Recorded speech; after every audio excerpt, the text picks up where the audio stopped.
A'udzubillahi minasyaitonirrajim. Bismillahirrahmanirrahim. Assalamualaikum warahmatullahi wabarakatuh. Waalaikumsalam warahmatullahi wabarakatuh. Alhamdulillah. Bagaimana kabarnya rekan-rekan mahasiswa ITB Ahmad Dahlan Jakarta? Sehat semuanya?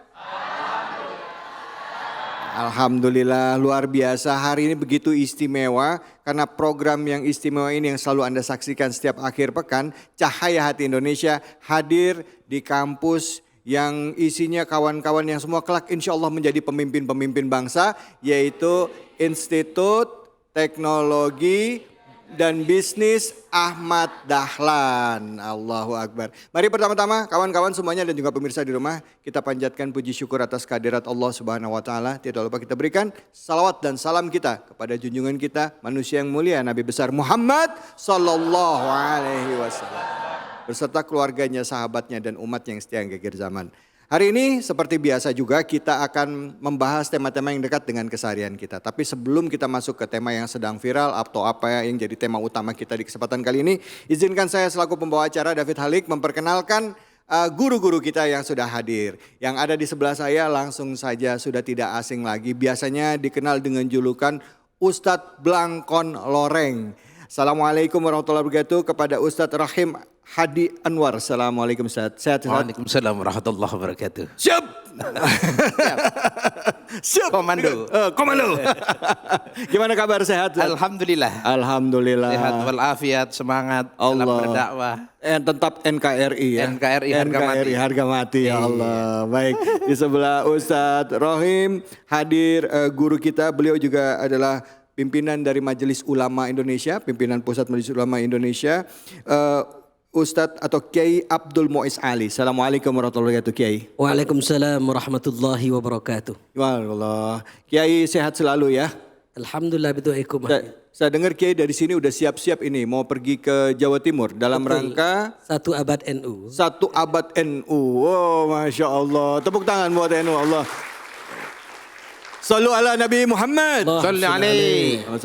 Ya Allah, terima kasih banyak Kiai sudah meluangkan waktunya di sini dan hadir juga bersama kita. Ini ada Ustadz Endang Saiful Anwar. Assalamualaikum warahmatullahi wabarakatuh Kiai. Waalaikumsalam warahmatullahi wabarakatuh. Bagaimana kabarnya, sehat? Alhamdulillah. Kalau Endang ini bukan orang Madura ya pastinya. Ketahuan Sunda ya. Sudah. Baik, terima kasih banyak Kiai, guru-guru kita. Sebelum saya bahas lebih banyak lagi tentang tema kita ini, saya ajak rekan-rekan mahasiswa dan juga pemirsa yang ada di rumah. Kita saksikan tayangan berikut ini.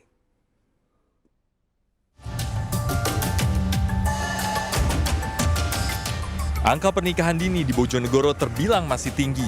Data di kantor pengadilan agama setempat menyebut jumlah pasangan yang meminta dispensasi nikah atau diksa alias pernikahan anak di bawah umur mencapai 532 pasangan. Dari data tersebut, 14 anak umur kurang dari 15 tahun dan 518 anak usia 15 sampai 19 tahun. Sementara itu, anak lulusan SMP mendominasi memilih nikah usia dini sebanyak 297 anak, lulusan SD 104 anak, 125 lulusan SMA dan tidak sekolah ada 6 anak. Ada sejumlah faktor yang melatar belakangi terjadinya pernikahan dini, diantaranya pendidikan dan kemiskinan. Sementara itu di Mandeling Natal, Sumatera Utara, data Pengadilan Agama Panyabungan menyebut setidaknya 10 pasangan di bawah umur mengajukan dispensasi nikah ke Pengadilan Agama setiap bulannya. Jumlah ini mengalami peningkatan dibanding masa sebelum pandemi COVID-19. Pasangan di bawah umur yang mengajukan dispensasi nikah ini rata-rata berusia di bawah 19 tahun atau berusia 14 hingga 16 tahun yang semestinya masih duduk di tingkat SMP dan SMA. Melihat maraknya fenomena pernikahan dini saat ini, semua pihak termasuk pemerintah perlu memberikan edukasi secara masif kepada orang tua dan anak-anak. Karena anak-anak yang menikah belum cukup umur secara psikologis belum siap menjalani pernikahan. Besti.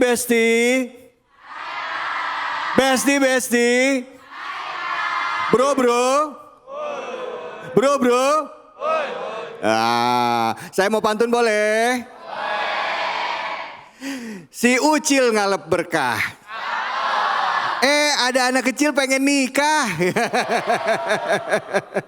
Ini temanya nih, Gai. Iya. Nah, gimana sih sebenarnya Islam memandang ya batasan usia dalam nikah? Bukannya pernikahan itu juga bisa jadi ibadah sebenarnya, ya kan? Silakan, Fadol Ustaz.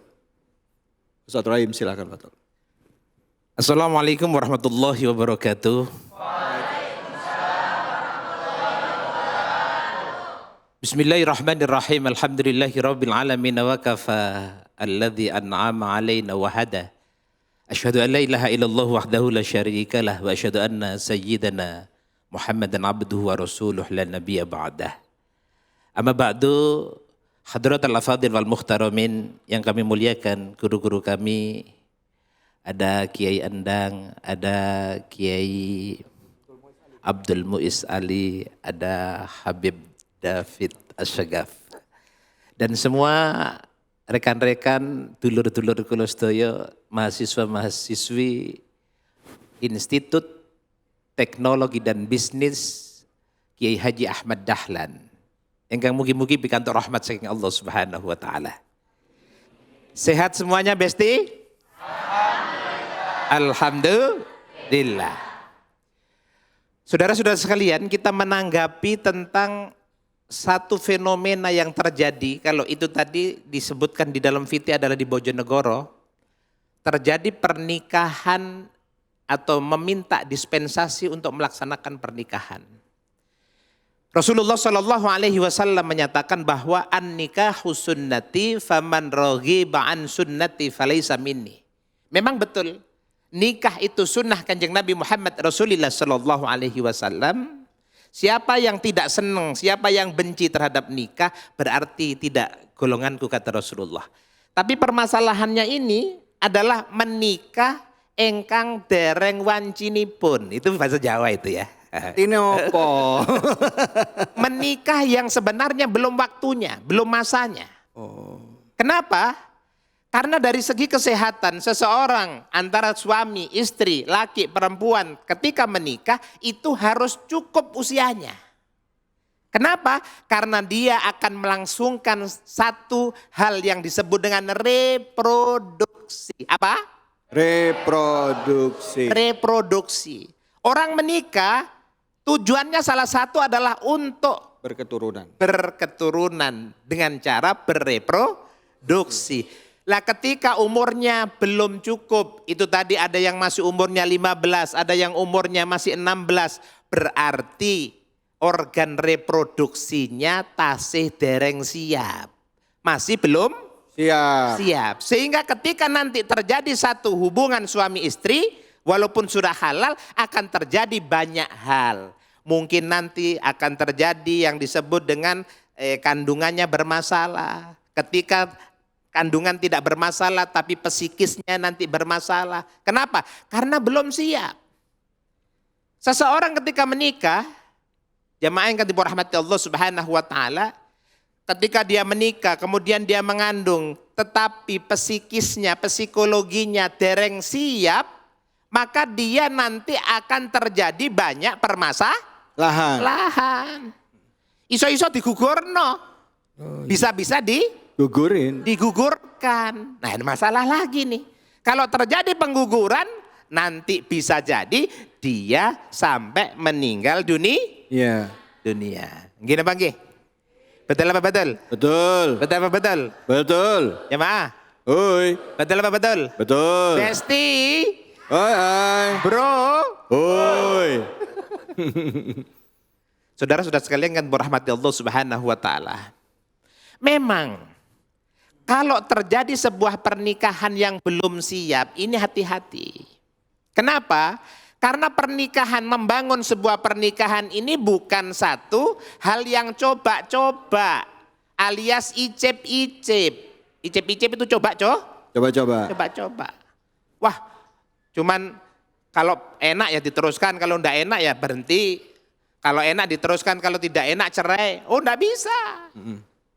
Ini akan terjadi satu permasalahan yang lebih rumit lagi. Olehnya itu, saudara-saudara sekalian yang dirahmati Allah Subhanahu wa taala, dipersiapkan dulu. Bukan berarti kita melarang pernikahan, tapi pernikahan harus dipersiapkan. Kan. Ilmunya harus Ada. finansialnya harus Kuat. ada. Nek panjenengan nikah kemudian durung di pekerjaan, ilmunya belum cukup, nanti istri sampean arepe sampean makani apa? Nah. Dijawab, ya dimakani nasi Kiai. Betul, leres. Tapi semua ada sebab musababnya. Oke. Orang mendapatkan satu nafkah, orang mendapatkan satu rizki, dimulai dengan Ya. bekerja. Dia dengan mempunyai Hilang. boleh jadi dia dengan kuliah dulu seperti adik-adik semuanya ini kuliah di ITB, cos, top markotop. Nanti bisa jadi tukang insinyur, bisa jadi dokter, bisa jadi perawat, bisa jadi bidan, bisa jadi ekonom. Sehingga dia bisa mendapatkan satu pekerjaan dan mampu untuk membiayai keluarga. Jadi ilmu harus ada, umur harus cukup, dan finansial juga harus terpenuhi. Alhamdulillah. Mekaten. Baik, matur suwun Kiai Rohim. Nah, tadi saya jangan dipanggil Hambil, panggil saya udah David aja. Siap. Saya ada aturan orang Minangnya. Siap. Baik, terima kasih Kiai Blangkon Loreng, dan sebelahnya sudah ada guru kita Kiai Abdul Muiz Ali. Silakan, fadhol. Assalamualaikum warahmatullahi wabarakatuh. Bismillah, alhamdulillah, wassalatu wassalamu ala rasulillah wa ala alihi wa ashabihi wa man walah. Amma ba'du, adik-adikku sekalian mahasiswa dan pemirsa di rumah yang insya Allah sama-sama dicintai oleh Allah Subhanahu wa ta'ala. Nikah itu kalau bahasa Arabnya diambil dari kata nakahah. Nakahah itu terdiri 3 huruf, nun, kaf, ha. Nakahah. Nun menunjukkan mempunyai arti ni'mah. Orang yang menikah pasti mendapatkan kenikmatan. Kaf mempunyai arti karamah. Orang yang menikah akan dimuliakan oleh Allah Subhanahu wa ta'ala. Orang yang melaksanakan pernikahan bukan hanya disaksikan oleh kedua belah pihak, tapi disaksikan oleh para malaikat Allah Subhanahu wa ta'ala. Oleh karenanya pernikahan disebut sebagai mitsaqan ghalidha, perjanjian yang suci. Dan yang terakhir adalah hak yang mempunyai arti hikmah. Ketika sudah menikah, yang semula waktu kuliah boros cara hidupnya, tapi ketika menikah punya uang 50.000, berpikir ini untuk anak saya, ini untuk istri saya, dan seterusnya. Lah perihal kemudian fenomena yang menggelitik di masyarakat, persoalan tentang nikah dini. Iya, pernikahan dini. Banyak adik-adik kita yang mendaftarkan diri dalam usia yang masih dini untuk menikah. Bagaimana kita menyikapinya? Sebagai mahasiswa, insan terdidik, kita harus cerdas melihat fenomena ini. Pertama, kita harus merujuk pada kompilasi hukum Islam nomor 15 atau Undang-Undang Perkawinan 1974 nomor 1 menjelaskan bahwa pernikahan itu bagi laki-laki adalah umur 19 tahun. Dan bagi perempuan adalah 16 tahun. Kira-kira yang ada di sini ini sudah, yang bagian laki-laki 19 tahun sudah belum? Udah. Yang perempuan 16 tahun sudah? Udah. Oke. Berarti sudah siap dong ya, Kiai? Secara ketentuan sudah benar. Sudah siap. Tapi perlu kita melalui pendekatan fikih. Iya. Memang kalau kita melihat pada literatur fikih, kita dapat menjumpai pandangan Imam Asy-Syafi'i misalnya. Iya. Dalam sebuah kitab Al-Fiqhul Islam wa Adillatuh karya Dr. Wahbah Az-Zuhaili misalnya menjelaskan wa ajaza asy-Syafi'iyyatu lil wali min abin wa jaddin tazwiju saghirin. Dalam Islam seorang wali bapak atau kalau bapaknya meninggal kakeknya itu boleh menikahkan seseorang anaknya yang masih kecil. Tapi in ra'a fihil maslahah. Kalau di situ terdapat maslahah. Nah, sekarang kita lihat apa dampak daripada pernikahan dini. Banyak yang karena memang tidak siap secara agama, tidak matang secara agama, kemudian juga meminjam istilah Ustadz Loreng, tidak matang secara biologis, reproduksinya tidak bagus. Ya. Apa yang terjadi? Nikah baru berjalan 6 bulan sudah menggugat cerai. Yang terjadi kemudian di masyarakat banyak perceraian dalam usia dini. Jadi pernikahan di usia dini lagi marak, tapi perceraian di usia dini juga marak terjadi. Ya. Oleh karenanya kita harus cerdas.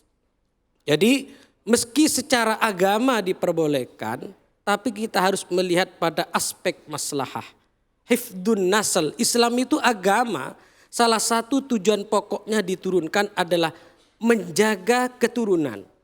Misalnya nanti baru nikah 6 bulan, kemudian hamil, setelah punya anak, bapaknya sudah enggak bertanggung jawab, ya menjadi terlantar. Ini yang harus kita pikirkan. Oleh karenanya dalam agama itu penting menjaga keturunan terkait dengan aspek maslahah yang harus dituju. Maka dalam kaidah fikih itu disebutkan darul mafasid muqaddamun ala jalbil masalih. Menolak madarrah. Kalau sekiranya menikah nanti nikah dini sekiranya memungkinkan untuk madarrah, maka itu harus didahulukan lijalbil masalih, maslahah daripada sekedar untuk menyalurkan biologis melalui pernikahan. Baik, alhamdulillah. Terima kasih banyak Kiai. Selanjutnya kita dengarkan bagaimana pendapat dari guru kita, Kiai atau Ustadz Endang Saiful Anwar. Silakan Ustadz Endang. Fadhol. Baik, terima kasih. Bismillahirrahmanirrahim. Assalamualaikum warahmatullahi wabarakatuh. Allah wabarakatuh. Alhamdulillahi rabbil alamin. Wassalatu wassalamu ala asyrafil anbiya'i wal mursalin. Wa ala alihi wa sahbihi ajma'in, amma ba'd. Terima kasih saya ucapkan pada Uda ya. Tadi nyebutnya Uda ya. Uda David. Teman-teman para mahasiswa dan mahasiswi yang berbahagia. Saya langsung saja menanggapi terkait dengan fenomena maraknya pernikahan dini yang terjadi di Indonesia. Saya mengutip ayat Al-Quran. Dalam surat An-Nur ayat 32, Allah Subhanahu wa taala berfirman, "Wa ankihul ayama minkum was-salihina min ibadikum." Ada perintah memang dalam ayat Al-Quran yang menyatakan wa ankihu, dan nikahkanlah al-ayama. Tahu al-ayama? Al-ayama itu artinya adalah nih yang jomblo-jomblo. Al-ayama itu yang masih bujang. Nikahkanlah yang bujang-bujang, yang masih jomblo. Ya. Di antara kalian minkum. Tapi ada kalimat seterusnya, was-salihina min ibadikum. Kalimat salihin dalam ayat ini tentu tidak diartikan dengan orang soleh, tidak. Tapi soleh di sini itu artinya adalah orang yang memiliki kapabilitas. Orang yang memiliki kemampuan. Kemampuan apa? Kemampuan mental dan juga kemampuan biologis. Iya. As-solihin inilah sesungguhnya perintah dalam Al-Quran supaya kita kemudian menikah itu ketika sudah sampai pada waktunya. Dalam ayat yang lain Allah menyatakan balagun hatta idza balagun nikah. Ketika usia-usia mereka sudah sampai pada usia yang matang.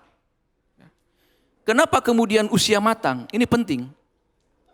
Karena sesungguhnya nikah itu tadi sudah disampaikan oleh para kiai. Adalah ikatan dua jenis kelamin, dua makhluk Tuhan. Yang berbeda, yang tidak saja kemudian tidak hanya sekedar memuaskan hawa nafsu, melampiaskan hawa nafsu, tidak. Tetapi sesungguhnya di situ adalah bagaimana tadi mitsaqan ghalidho. Adalah mengikat dengan ikatan yang kuat dan juga adalah menempuh hidup yang kemudian yang selanjutnya. Iya. Ini pentingnya. Maka oleh sebab itu mitsaqan ghalidho ini mesti ditanamkan dalam mereka yang kemudian mau menikah. Nah, ketika kita kemudian bisa soleh, yang punya kapabilitas, yang punya kemampuan, baik secara mental atau biologis. Kalau biologis mungkin kita semua sudah siap. Tapi secara mental sepertinya usia 14, usia 15 itu belum siap. Kenapa belum siap? Jajan aja masih minta. Ya. Ya masa sudah nikah, mah beliin sayur dong, mah beliin ini mah. Kan kagak enak kedengarannya. Ya. Maka oleh sebab itu, as-salihin min ibadikum.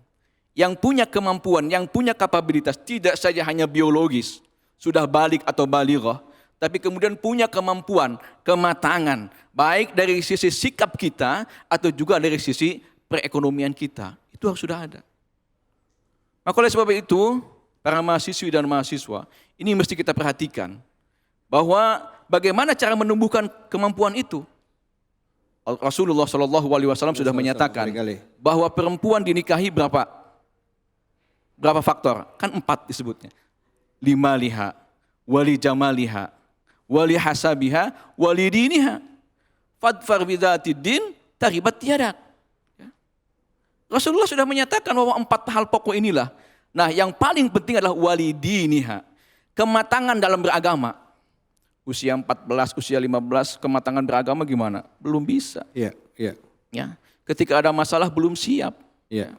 Maka tadi muncul ketika menikah di usia dini, apa yang terjadi? Yang terjadi kemudian cekcok, yang kemudian terjadi apalagi pengen ini, pengen itu, sehingga tidak terpenuhi, sehingga yang muncul adalah apa? Perceraian dini. Perceraian. Perceraian adalah, maka oleh sebab itu Majelis Ulama Indonesia secara hukum bahwa pernikahan dini itu memang sah hukum. Tapi ada poin yang kedua dalam fatwa itu, bahwa ketika menimbulkan mafsadat, ya maka sesungguhnya kemudian diharamkan. Maka oleh sebab itu marilah kita persiapkan kemampuan kita, kemampuan mental dan juga kemampuan biologis dan kemampuan-kemampuan yang lain sehingga kita bisa menuju pada hikmah perkawinan itu adalah mendapatkan keturunan-keturunan yang baik dan unggul. Demikian. Baik, Alhamdulillah. Alhamdulillah, terima kasih banyak guru-guru atas ilmunya mengenai pernikahan dini ya, fenomena pernikahan dini. Dan banyak juga sebenarnya pernikahan yang terjadi nih Kiai, Guru, izin, itu karena mungkin pernah ada kejadian sebelumnya. Apa mungkin terlanjur hamil atau pernah melakukan perbuatan zina dan lain sebagainya, akhirnya ditutupi dengan pernikahan. Nah, baik, kita akan bahas lebih dalam lagi. Ada juga yang mengingatkan begini juga, kok melarang pernikahan di usia muda? Mohon maaf, Rasulullah SAW dengan Bunda Siti Aisyahnya masih kecil waktu itu, sudah dinikahkan dengan Rasulullah. Ini gimana? Mungkin mohon diluruskan pandangan ini, Yai. Tapi nanti ya, nah setelah ini kita juga akan mengkaji, kita sama-sama buka tafsir Quran hanya di sini. Di mana? Di Cahaya Hati Indonesia.